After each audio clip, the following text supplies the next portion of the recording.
Hello and welcome to our channel. In this video we will discuss about a very important topic related to females, that is menopause. So everything you should know about menopause. So let's talk about it. So as we all know that menopause occurs when a woman has not menstruated in 12 consecutive months and can no longer become pregnant naturally.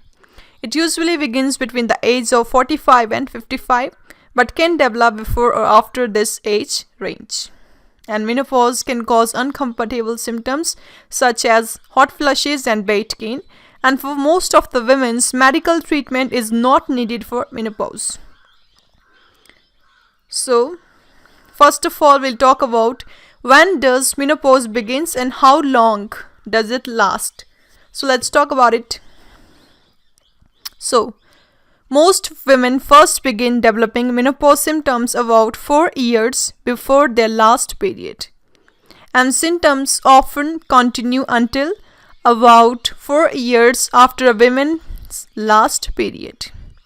A small number of women experiences menopause symptoms for up to a decade before menopause actually occurs, and 1 to 10 women experience menopausal symptoms for 12 years following their last period.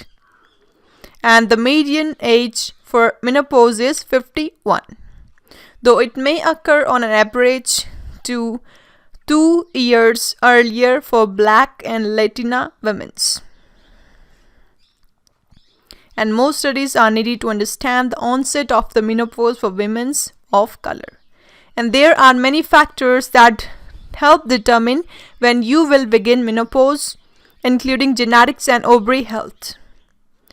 And perimenopause occurs before menopause, and perimenopause is a time when your hormones begin to change in preparation for the menopause.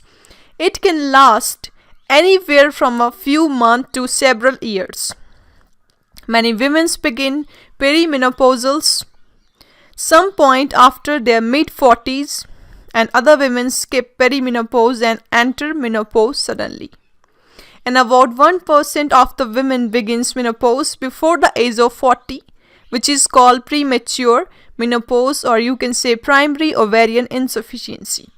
And about 5% of the women undergoes menopause between age of 40 to 45, and this is referred to as early. Now next, we'll talk about what is the difference between perimenopause, menopause and postmenopause. So we'll talk about it one by one. So let's start. So during perimenopause, menstrual period becomes irregular. Your period may be late, or you may completely skip one or more periods. And menstrual flow may also become heavier and lighter. And menopause. Menopause is defined as a lack of menstruation for 1 full year. The next, postmenopause. Postmenopause refers to the years after menopause has occurred. Now next, what are the clinical features, that is, what are the signs and symptoms of menopause now? So let's talk about it. So every woman's menopause experience is unique. Symptoms are usually more severe when menopause occurs suddenly or over a shorter period of time. And conditions that impact the health of the ovary, like cancer, hysterectomy, or certain lifestyle choices like smoking, tend to increase the severity and the duration of the symptoms. And aside from menstruation changes, the symptoms of perimenopause, menopause, and the postmenopause are generally the same.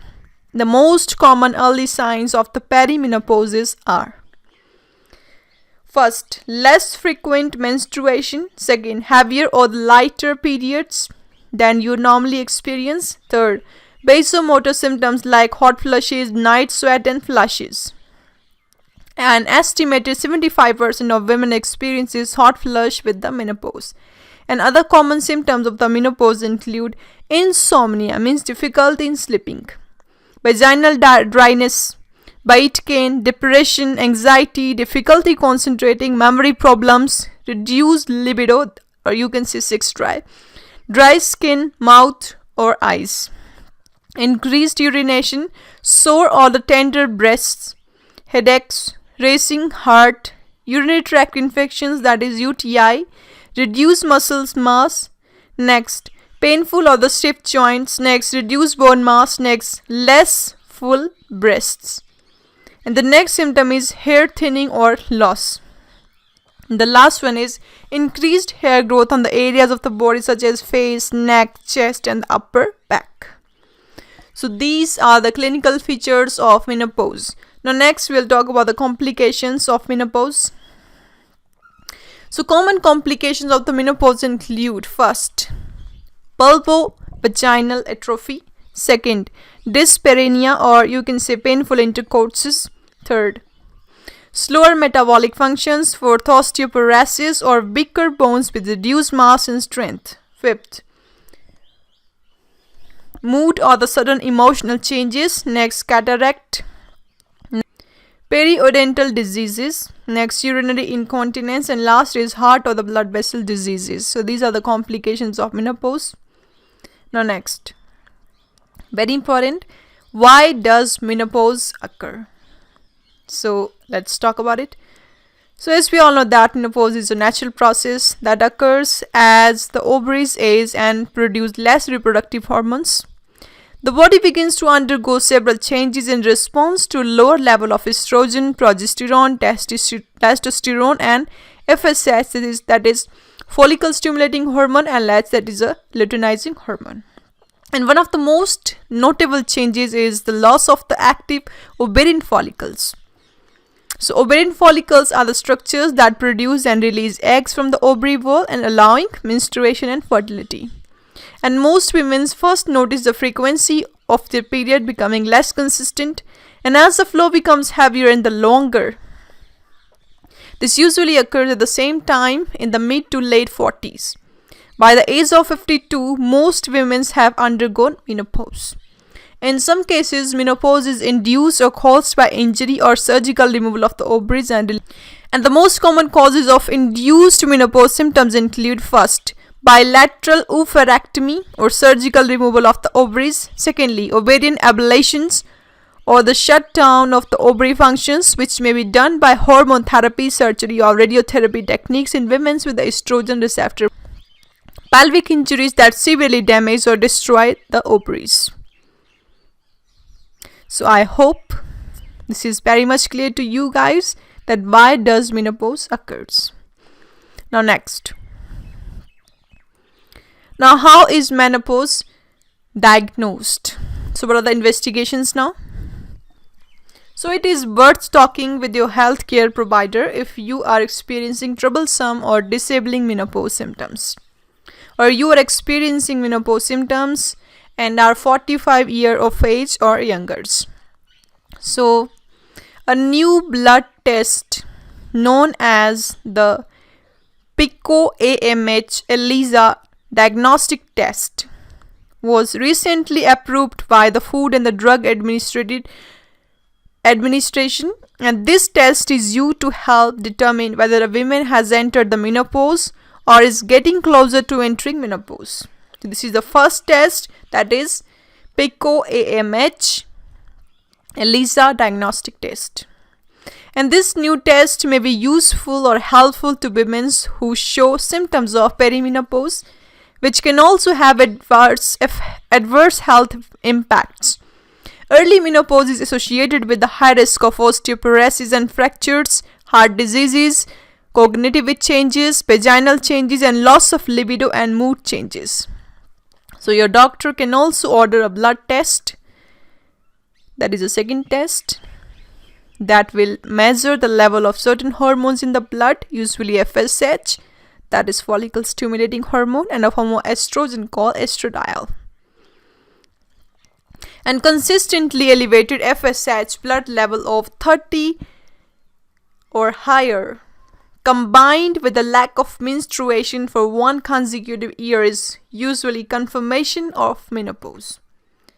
Next test, saliva test and over-the-counter, that is OTC urine test, are also available, but they are unreliable and expensive.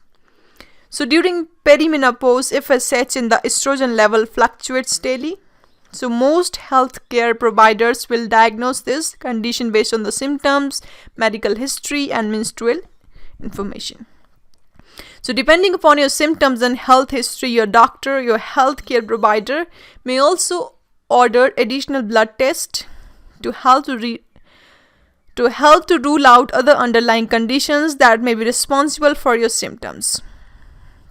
So additional blood tests commonly used to help confirm menopause include: first is thyroid function test, second blood lipid profile, third is liver function test, fourth is kidney function test, next is, that is last one, testosterone, progesterone, prolactin, estradiol, and HCG test, that is human chronic gonadotrophic test.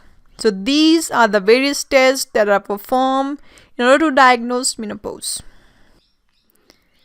Now next we'll talk about the management part. Very important. So if you are suffering from menopause, or if you are with this condition that you are having menopause, so what are the natural remedies or the home remedies that you can try in this condition? So home remedies and the lifestyle changes. So there are several ways to reduce minor to moderate menopause symptoms naturally. So using home remedies, lifestyle changes, and alternative treatments. So here are some at-home tips for managing menopause symptoms. First, keeping cool and staying comfortable. Second, dress in loose layered clothing, especially during the night time and during warm or unpredictable weather. This can help you manage hot flushes. Secondly, keeping your bedroom cool, avoiding heavy blankets at night can also help reduce your chances of night sweat. And if you regularly have night sweat, consider using a waterproof sheet under your beddings to protect your mattress. And you can also carry a portable fan to help cool you down if you are feeling flushed. Next, exercising and managing your weight. So reduce your daily calorie intake by 400 to 600 calories to help manage your weight. It is also important to exercise moderately for 20 to 30 minutes per day. This can help increase energy, promote a better night's sleep, improve mood, promote your general well-being. Next, communicating your needs. So talk to a therapist or psychologist about any feelings of depression, anxiety, sadness, isolation, insomnia, and identity changes. You should also try talking the breathing techniques such as yoga, box breathing, meditation. Very important. So take care of your skin also. Apply moisturizer daily.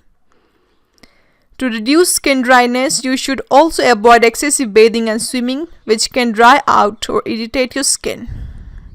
Next, managing sleeping issues. So use OTC sleep medications to temporarily manage your insomnia, or consider discussing natural sleep aids with your doctor. Talk to your doctor if you regularly have trouble sleeping, so they can help you manage it and get a better night's rest. Next, quit smoking and limit alcohol use. So stop smoking and avoid exposure to second-hand smoke. Exposure to cigarettes may make your symptoms worse. You should also limit your alcohol intake to reduce worsening symptoms. Heavy drinking during menopause may increase your risk for the health concerns. And other remedies are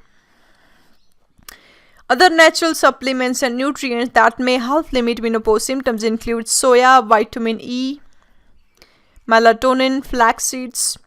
There are also claims that